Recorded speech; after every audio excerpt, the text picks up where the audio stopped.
आइए अब सती चरित्र सुनेंगे।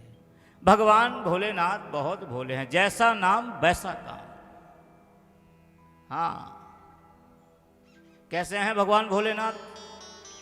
कर्पूर गौरम करुणावतारम।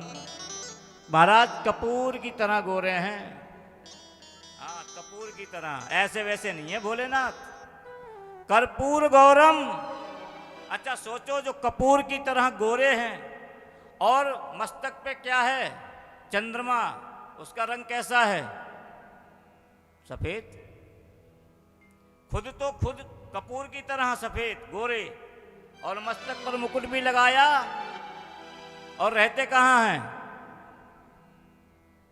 और बर्फ का रंग कैसा? अच्छा, लगाते क्या हैं? भस्म। कैसी? भोले बाबा के दर्शन करो शास्त्र की दृष्टि से, तब देखो कितना आनंद आता है। हाँ, शास्त्र की दृष्टि से भोले बाबा के दर्शन करो। कर्पूर गौरम करुणावतारम। करुणा के अवतार हैं। जितनी जल्दी भोले बाबा प्रसन्न होते हैं, कोई देवता प्रसन्न नहीं होता। कई बार तो ब्रह्मा और नारायण ने उनसे कह भी दिया कि तुम तो वरदान दे के निकल लेते हो और भोगना हमें पड़ता है। आपने कई कथाएं सुनी होंगी भोले बाबा के। बस तप किया, थोड़ी सी तप में भोले बाबा खुश, आए वरदान। अब उन्हें नहीं पता मैं क्या, उनका तो भगत पे बस दिल आना चाहिए बाबा भोलेनाथ का। बस थोड़ी सी पूजा की, एक लोटा जल चढ़ाया और भोले बाबा प्रसन्न। जितनी जल्दी भोलेनाथ रीझ जाते हैं पूजा करने से, इतनी जल्दी कोई देवता रिझता नहीं है। हाँ, कर्पूर गौरम, इसीलिए करुणावतार हैं वो, करुणा के अवतार हैं। करुणावतारम भुजगेंद्र हारम। उनके स्वरूप के दर्शन करो। बोलो भोलेनाथ की। चलो एक छोटा सा भोलेनाथ का भजन भी सुन लेते हैं इसी बात। आइए। शिव समान दाता नहीं। जय हो। आरना जय हो।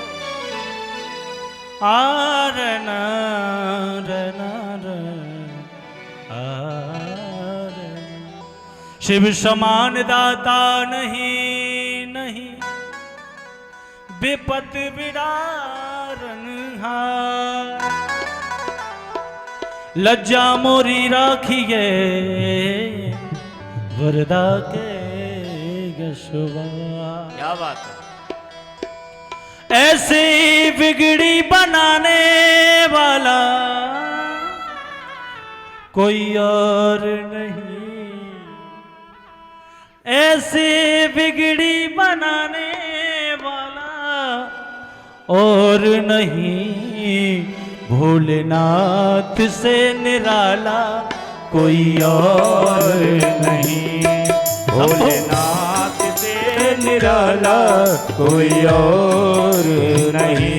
वो शंभु नाथ से निराला कोई और नहीं। ओ भोले नाथ से निराला कोई और नहीं। ऐसे बिगड़ी बनाने वाला, बिगड़ी बनाने वाला और नहीं। भोलेनाथ से निराला कोई और नहीं। ओ शंभुनाथ से निराला कोई और नहीं।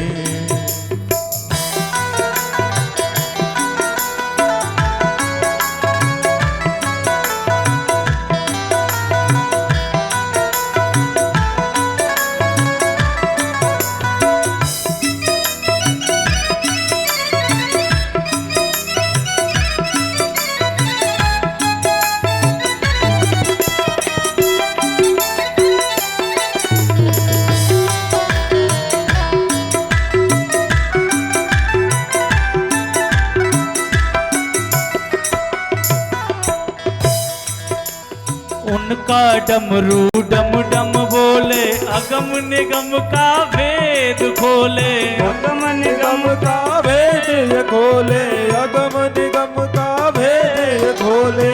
उनका डमरू डम डम बोले, अगम निगम के भेद ये खोले। अगम निगम के भेद ये खोले, अगम निगम के भेद ये खोले। ऐसा भक्तों का रखवाला,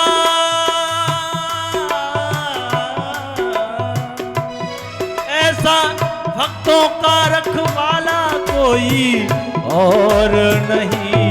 शंभुनाथ से निराला कोई और नहीं। शंभुनाथ से निराला कोई और नहीं।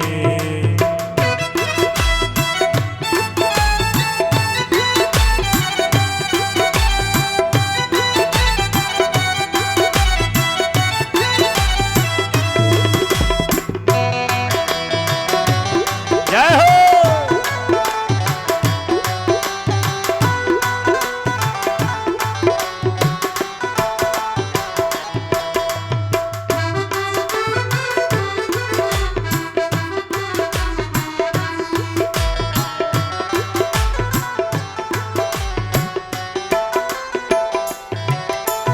काया जब जब करवट बदले,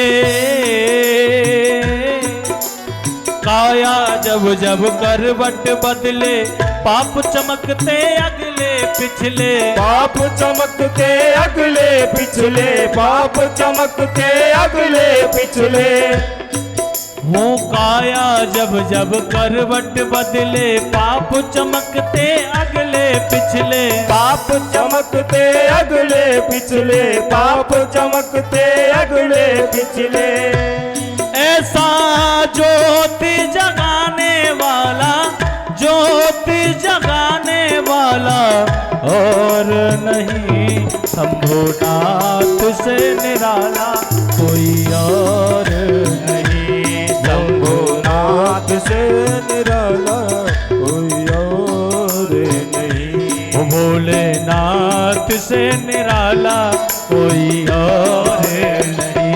ओ भोलेनाथ से निराला कोई और नहीं। ओ शंभुनाथ से निराला कोई और नहीं।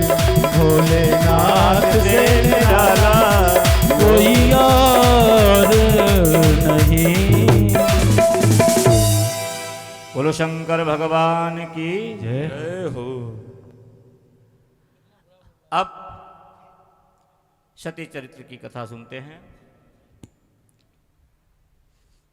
सूत जी महाराज शौनक आदि ऋषियों को ये कथा सुना रहे हैं और इधर सुखदेव महाराज परीक्षित जी को। सूत जी महाराज कहते हैं, ऋषियों, एक बार पितामह ब्रह्मा ने समस्त देव परिकर में अपने दक्ष पुत्र दक्ष को प्रजापति घोषित कर दिया। और जैसे ही प्रजापति का पद प्राप्त हुआ दक्ष को, उसको बड़ा अभिमान हो गया। ये जो कुर्सी है ना, जब तक नहीं मिलती तभी तक सही है, और जब मिल जाती है तो जब अधिकारी बन जाते हैं तो महाराज तरह तरह की, अब पता नहीं हमें क्या मिल गया, हमें एक अधिकार क्या मिल गया, हम पता नहीं कहाँ के बादशाह बन गए। दक्ष को अहंकार आ गया, अभिमान से ग्रसित हो गए दक्ष। तो एक बार प्रजापति ब्रह्मा ने इनके स्वागत समारोह रखा। भाई अब जब प्रजापति घोषित हो गए तो अब स्वागत समारोह तो होता ही है।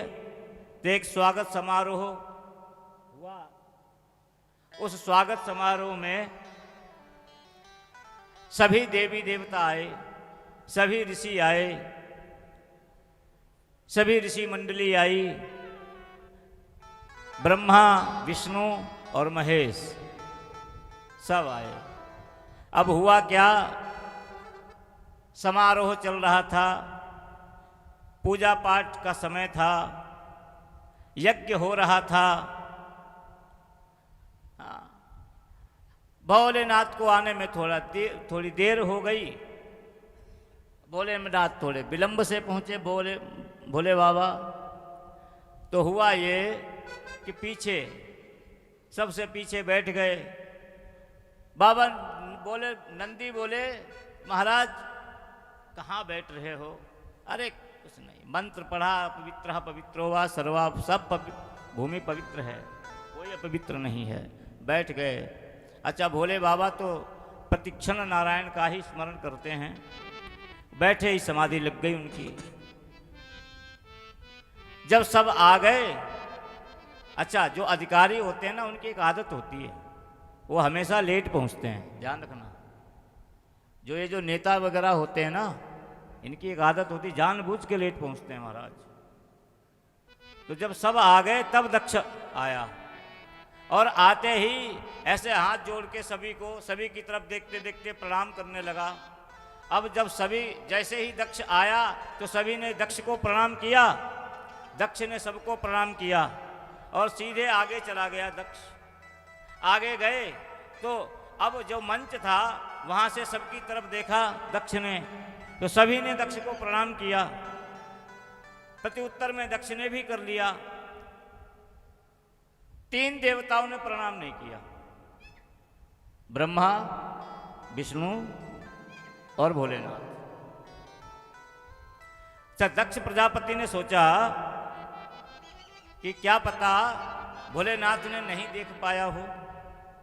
कईयों की एक आदत होती है, अपने आप को दिखाने के लिए हम बड़े हैं यह बताने के लिए बार बार कुछ न कुछ प्रयत्न करता है, ये दिखाने का हम बड़े हैं, हम विशेष हैं।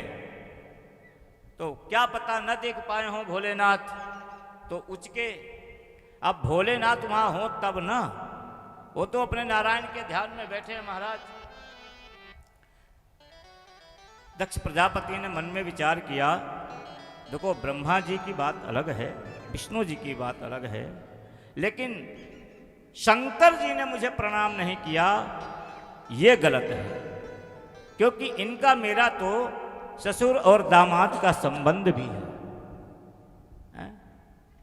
तो कम से कम प्रजापति होने से नहीं, ये जो हमारा संबंध है और ससुर और दामाद का, उस संबंध से भी वो मुझे प्रणाम कर सकते थे, लेकिन ऐसा भोलेनाथ ने नहीं किया। भोलेनाथ नेत्र बंद करके बैठे। थोड़ी देर तक दक्ष ने प्रतीक्षा की और उसके बाद में वो दक्ष बोले, श्रूयताम ब्रह्मर्षयो में सहदेवाः सहाग्नयः साधूनां ब्रुवतो वृत्तम नाज्ञानान्न च मत्सरा। दक्ष ने कहा, सावधान होकर सब सुन लीजिए, केवल एक ही बात कहना चाहता हूं कि विशिष्ट लोगों में विशिष्ट लोगों को ही बुलाना चाहिए। अगर सभ्य समाज में एक भी असभ्य आ जाता है तो पूरी समाज को दूषित कर देता है। अब जैसे ही दक्ष प्रजापति ने ये शब्द बोले तो जितने भी देवता थे वो एक दूसरे की तरफ देखने लगे, इधर उधर। अरे यहाँ असभ्य कौन है, यहाँ अशिष्ट कौन है? सब तो शिष्ट बैठे हैं, सब तो सभ्य बैठे हैं, सभी देवता ही तो हैं, सभी ऋषि ही तो बैठे हैं, संत ही तो बैठे हैं, ये समाज में असभ्य कौन आ गया? वो दक्ष ने फिर कहा, अरे इधर इधर क्या देखते हो? जैसे ये शंकर, हाँ जैसे ये शंकर, अयं तु लोकपालानां यशग्नो निरपत्रपः, इसने लोकपालों में हमारी प्रतिष्ठा के यश को धूमिल किया है, हमारे यश को नष्ट किया है। निरपत्रपः, इसमें लज्जा नाम की कोई चीज ही नहीं है। हाँ, लज्जा नहीं आती। अरे पिता के समान ससुर सामने खड़ा है, प्रणाम भी नहीं कर सकता ये, ऐसे बोले दक्ष प्रजापति भोले बाबा के लिए। शर्म नाम की चीज नहीं है। तो एक संत बैठे थे, वो मुस्कुराए। क्या बात है। देखो अर्थ अपना अपना निकालने का तरीका है। संत ने कहा बिल्कुल ठीक कह रहा है ये दक्ष। निरपत्रपः अर्थात संसार में जिनका कोई त्राण करने वाला न हो, जिनकी कोई रक्षा करने वाला नहीं हो, उनका रक्षक भोलेनाथ होता है। उनके रक्षक भगवान शंकर हैं। उन्होंने ये अर्थ निकाला। बिल्कुल सही कहते हो दक्ष। आज अभिमान के रंग में रंगा हुआ वो दक्ष शंकर जी को देखता है तो बड़ी बुरी बुरी गालियां देना प्रारंभ कर देते हैं। एक ने दक्ष से कहा भी, एक संत खड़े हुए दक्ष से कहा भी, जब तुम्हें इतने दोष नजर आते हैं भोलेनाथ में, तो अपने तुमने पुत्री का विवाह फिर क्यों किया? इनसे संबंध क्यों जोड़ा? क्या तुम्हें पहले इनमें दोष नजर नहीं आ रहा था? वो दक्ष ने कहा और क्रोधित हो गया। जब कोई क्रोध में हो ना और आप उससे कुछ कहो तो महाराज और क्रोध उसका बढ़ता है, क्रोध शांत नहीं होता। और दक्ष ने कहा मैंने नहीं किया, वो तो मेरी मति मारी गई थी, जो मैं अपने पिता ब्रह्मा जी के कहने में आ गया और मैंने अपनी मृगलोचनी पुत्री का विवाह इस मरकट लोचन के साथ कर दिया। ऐसे बोला। यही शब्द लिखे हैं भागवत में। मैंने अपनी मृगलोचनी जैसी कन्या का विवाह इस मरकट लोचन शंकर से कर दिया। जैसे ही ये इतने बड़े अपशब्द वो दक्ष ने बोले, वैसे ही नंदी महाराज खड़े हो गए। अरे दक्ष रुक, क्या बोलता है? हमारे भोलेनाथ को गाली देते हो? अरे जिनका स्मरण करने मात्र से प्राणी का कल्याण होता है, जीवात्मा का कल्याण हो जाता है, तुम उन्हें गाली दे रहे हो?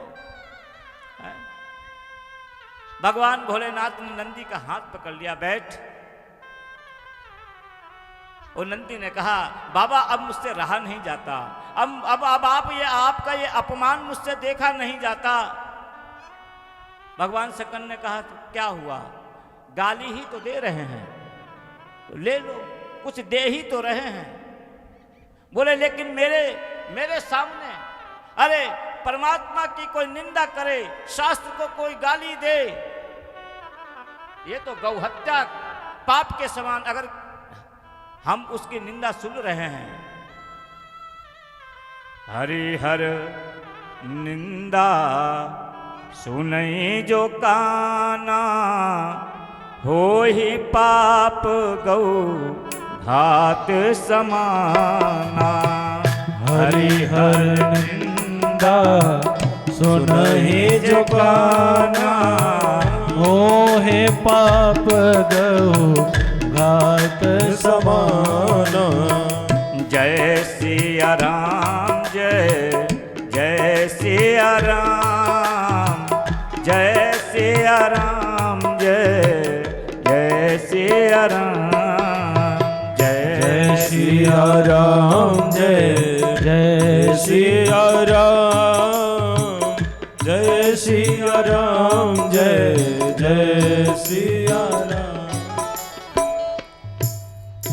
नंदी जी बोले प्रभु मुझे मत रोको, आपकी निंदा सुनने वाले को गौ घात का पाप लगता है। भगवान भोलेनाथ बोले अरे कोई बात नहीं, ससुराल में गाली ही तो मिलती है, बस फर्क इतना है सभी को विवाह में गाली मिलती है और हमें विवाह के बाद मिल रही है, बस इतना ही तो फर्क है, हैं? हमें विवाह के बाद गाली मिल रही है। खूब उल्टा सीधा कहा।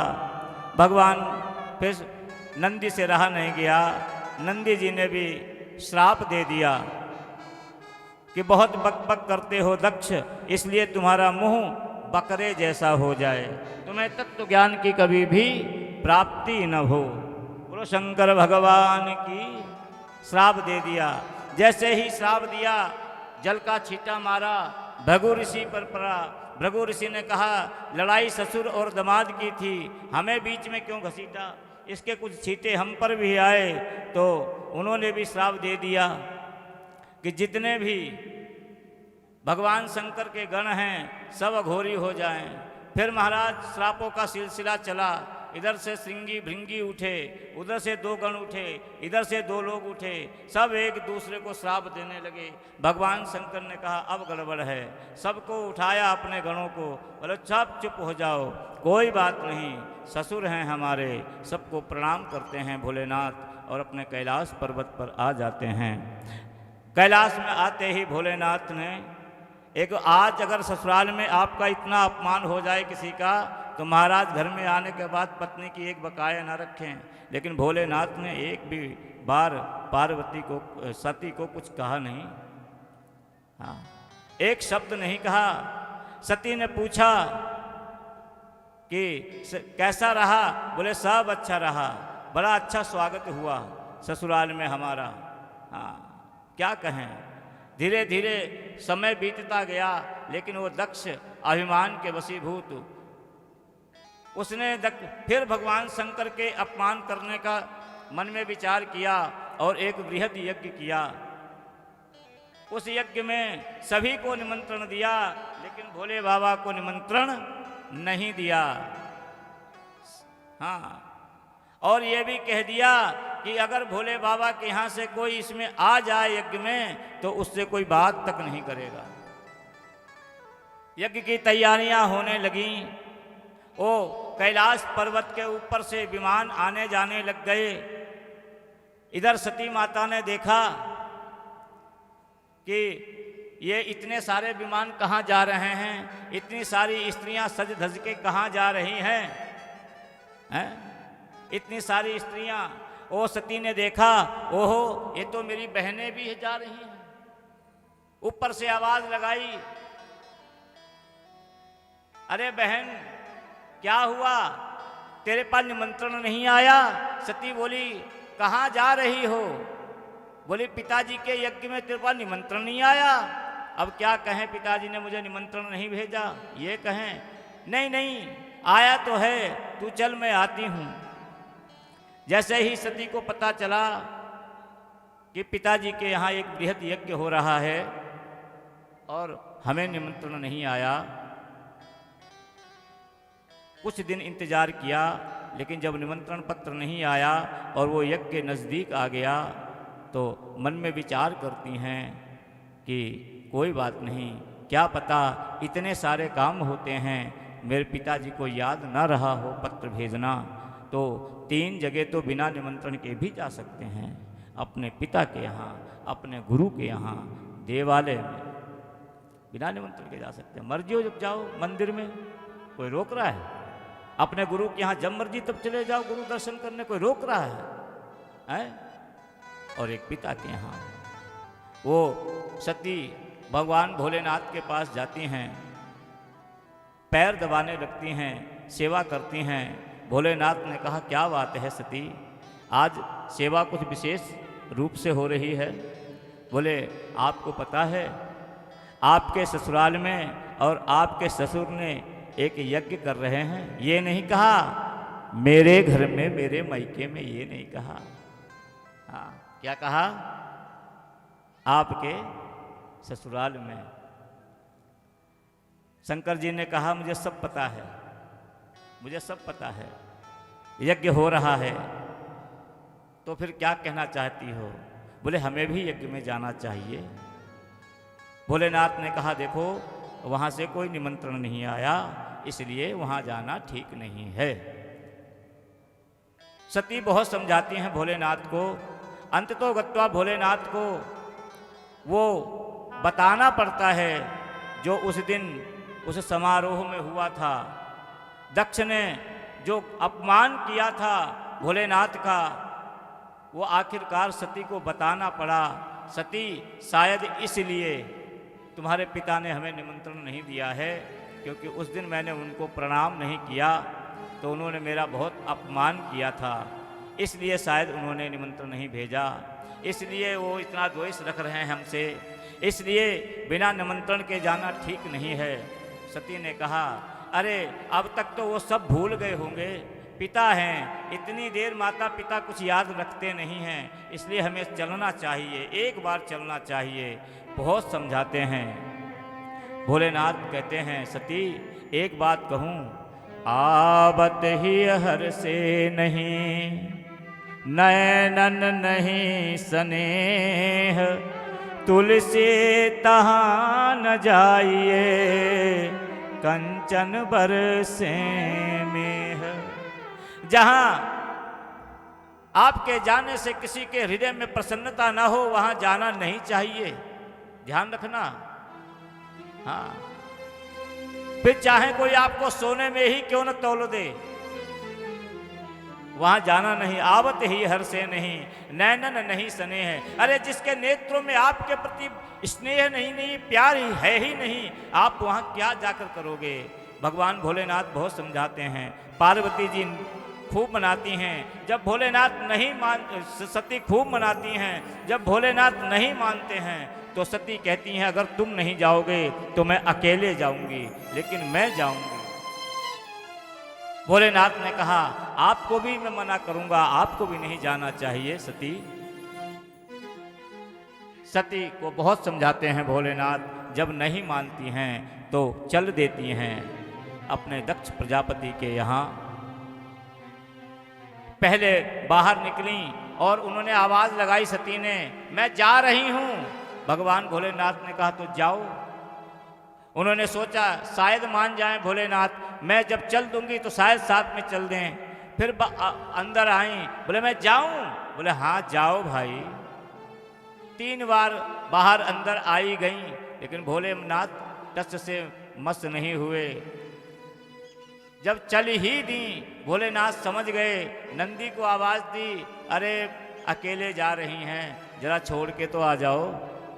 क्योंकि भोलेनाथ समझ गए, हुई है सोई जो राम रज्य राखा, को करे तरक बढ़ावै शाखा। हुई है सोई जो राम रज्य राखा, को करे तरक बढ़ावै शाखा। बोलो जय सिया राम, जय जय सिया राम, जय सिया राम, जय जय सिया राम, जय सिया राम, जय जय सिया राम, जय सिया राम, जय जय सिया राम। सती जब चल दी तो फिर सती जी के साथ नंदी भी गए सती जी के पास। बोले मैया पैदल थक जाओगी, आओ मैं छोड़ देता हूँ। और भगवान शंकर ने कुछ गणों को भी उनके साथ भेज दिया, अकेली जा रही हैं। आहा, जैसे ही सती पहुंची हैं पिता के घर में, मिलते तो सब हैं, लेकिन आज मिलने का तरीका अलग है सबका। हाँ, सब ये सोच रहे हैं, देखो निमंत्रण नहीं दिया फिर भी आ गई। वो जितनी भी बहन है सती की, मिलती तो सब हैं, लेकिन आज सबका मिलने का तरीका अलग है। सादर भले ही मिली एक माता, भगिनी मिली बहुत मुस्काता। सादर भले ही मिली एक माता, भगिनी मिली बहुत मुस्काता।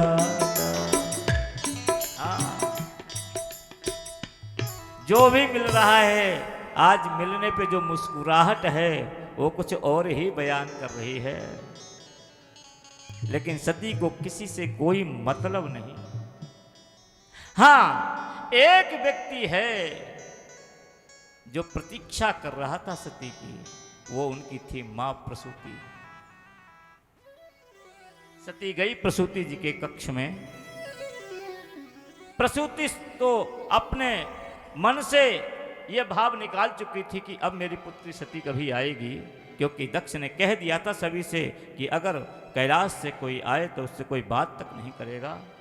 लेकिन मां तो मां होती है। हाँ, जैसे ही प्रसूति ने सती को देखा, आहा पुत्री पुत्री कहकर अपने हृदय से लगा लिया, अपने अंक में ले लिया। पिता भवाने जब गई भवानी, दक्ष त्रास का हुनसन माने, दक्ष त्रास का हुनसन माने। सादर भले ही मिली एक माता, सादर भले ही मिली एक माता, भगिनी मिली बहुत मुस्काता, भगिनी मिली बहुत मुस्काता।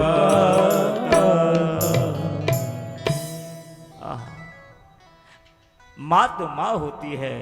मां के हृदय का प्रेम कम नहीं हुआ सती के लिए, अपने अंक से भर लेती हैं,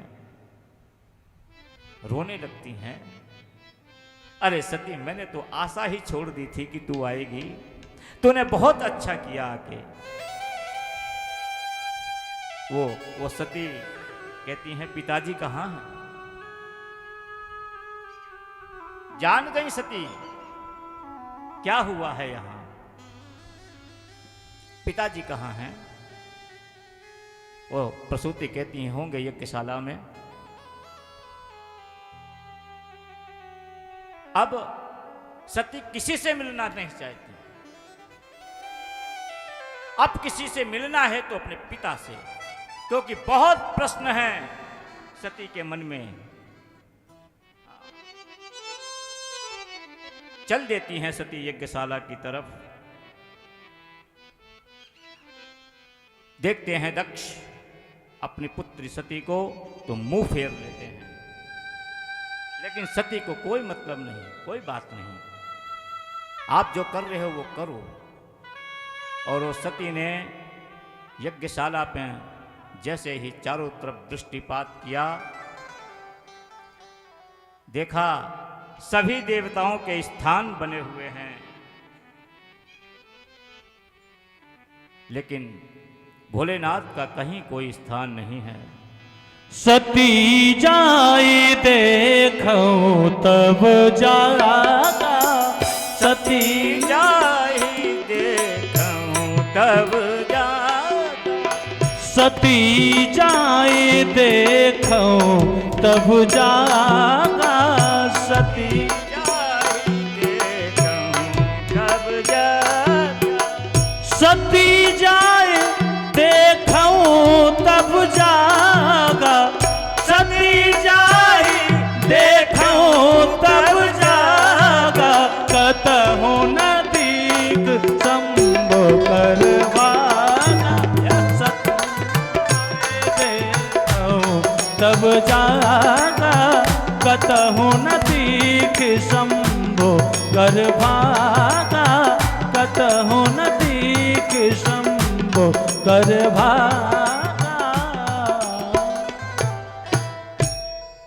सती ने दृष्टिपात किया, सभी देवताओं के लिए स्थान दिया है दक्ष ने, लेकिन भोले बाबा का कोई स्थान नहीं। आहा। एक पतिव्रता स्त्री अपना अपमान सह सकती है, परंतु अपने पति परमेश्वर का अपमान नहीं सह सकती। वो दक्ष की तरफ देखती हैं सती।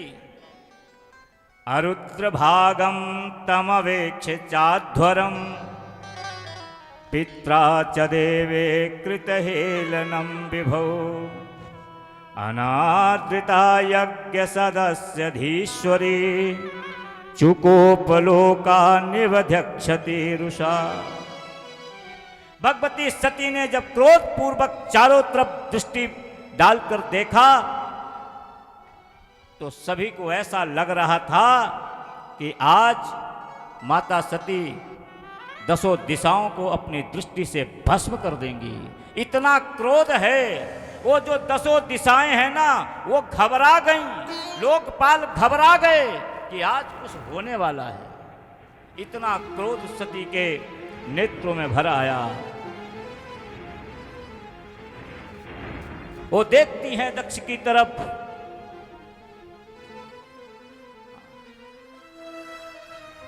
सती जी ने दक्ष की तरफ देखा, क्या बोले अब। बस एक ही बात कहती हैं सती, मुझे जीवन में आज पहली बार पता चला कि मेरा जन्म एक शिवद्रोही के द्वारा हुआ है।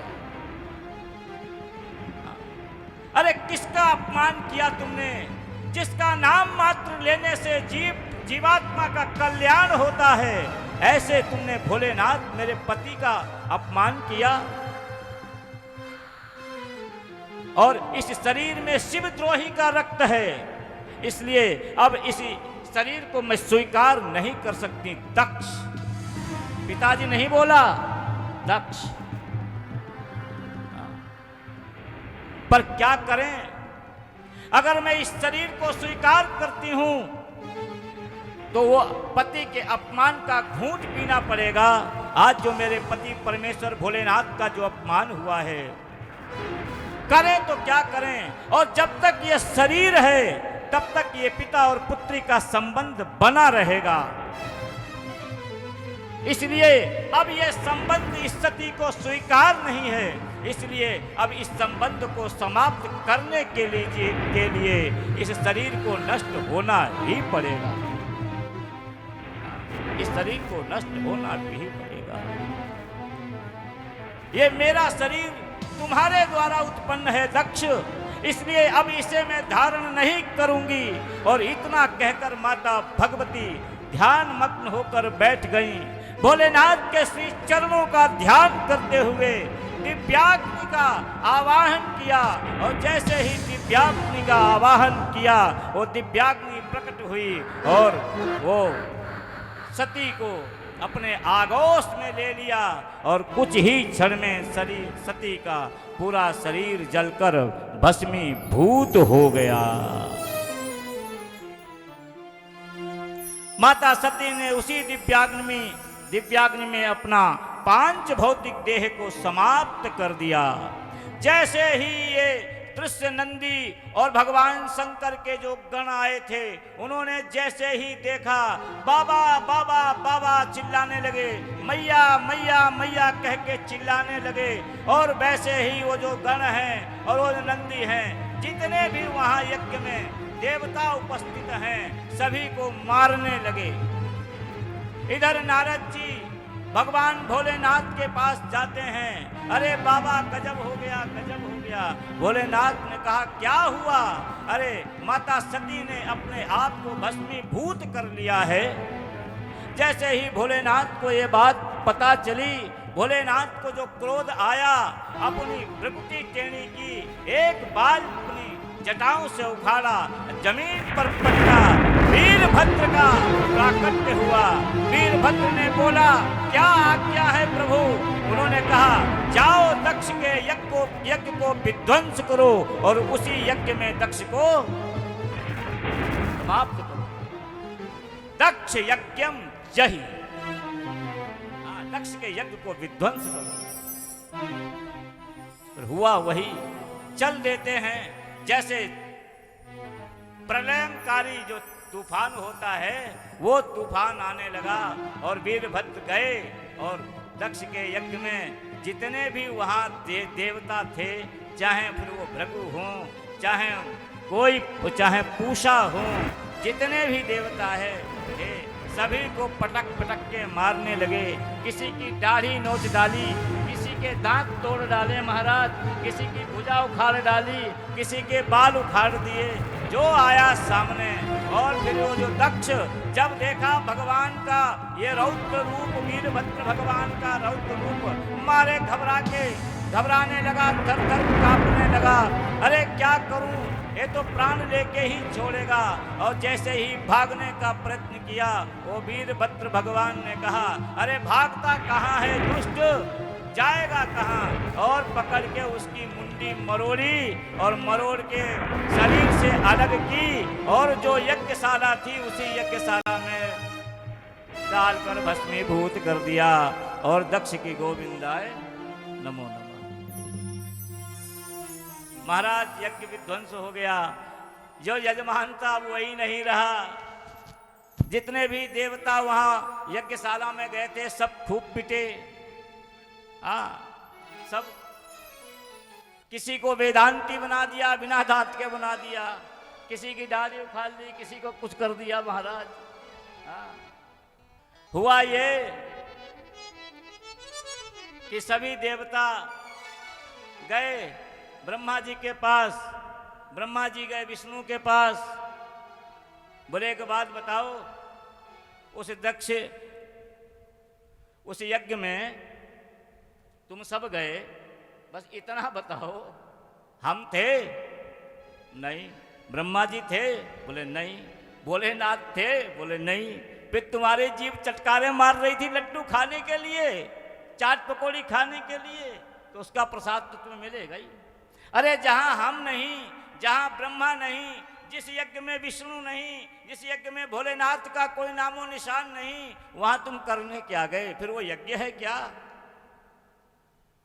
चलो कोई बात नहीं। फिर सभी देवता भोलेनाथ के पास कैलाश पर्वत में जाके मनाते हैं भोलेनाथ को। वो तो करुणा के अवतार हैं भोलेनाथ, वो करुणावतारम कहा गया है।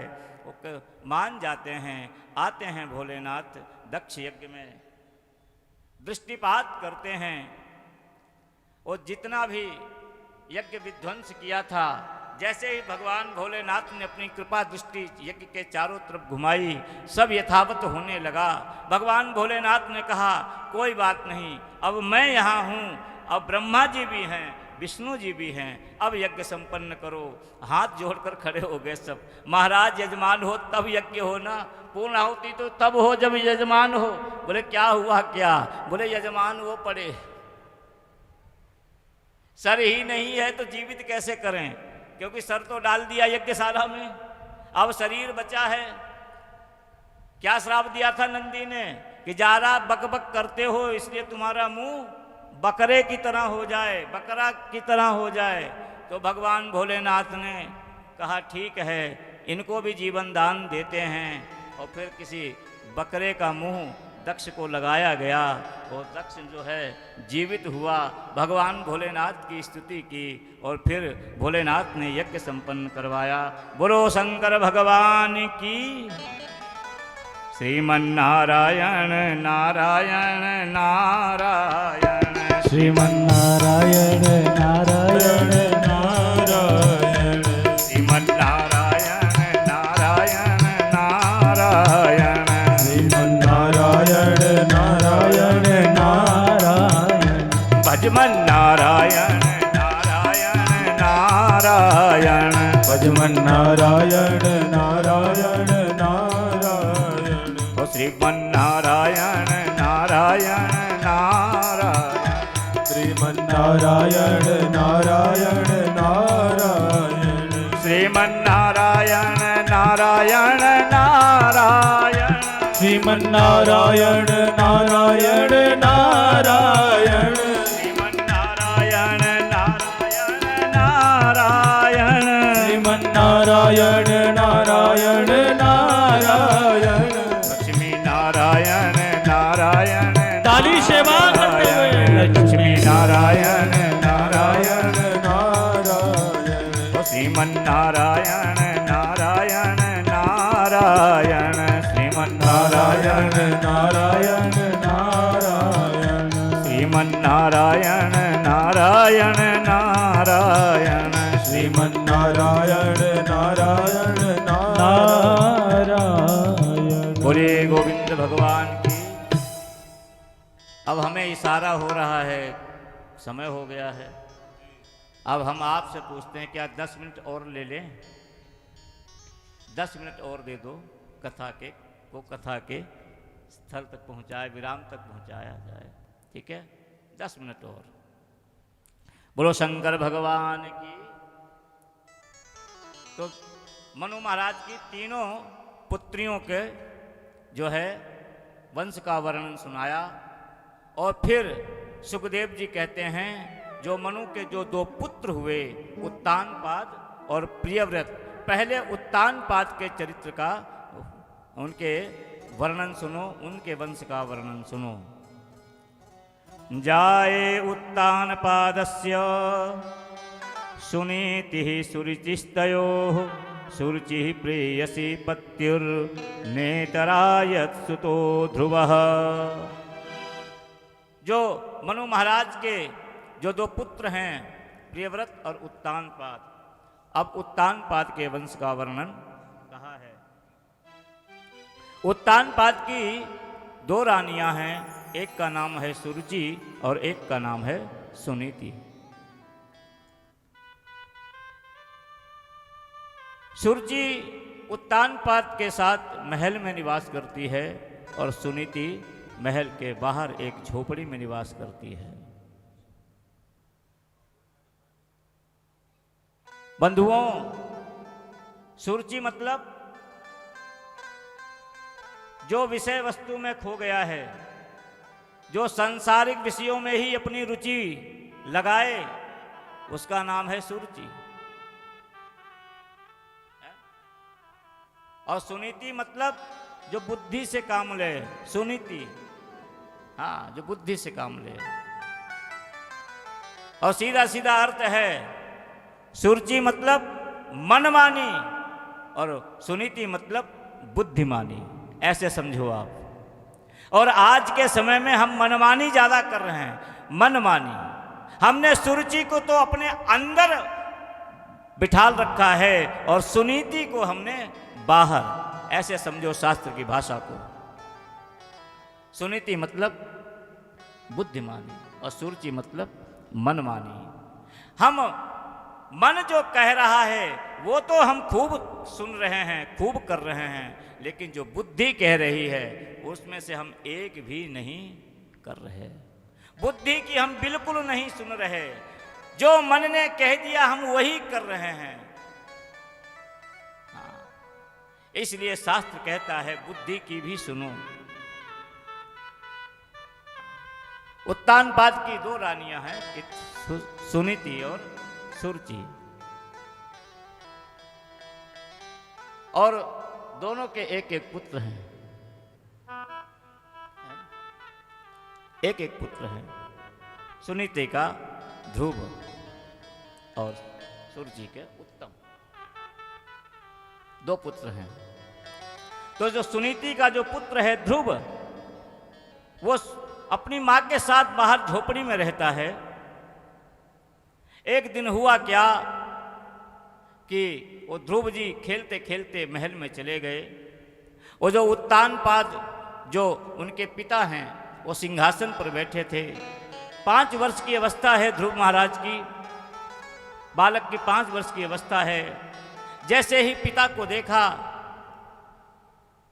हमारे प्रेम के कारण जाकर पिता की गोद में बैठ गए ध्रुव जी महाराज। ये दृश्य सुरुचि देख रही थी। सुरुचि दौड़कर आई और ध्रुव को पिता की गोद से उतार दिया। ध्रुव को यह बात अच्छी नहीं लगी, ध्रुव को यह बात अच्छी नहीं लगी। कहा क्या हुआ, आपने मुझे इनकी गोद से क्यों उतार दिया? तो वो सुरुचि कहती है कि इसलिए कि तूने मेरी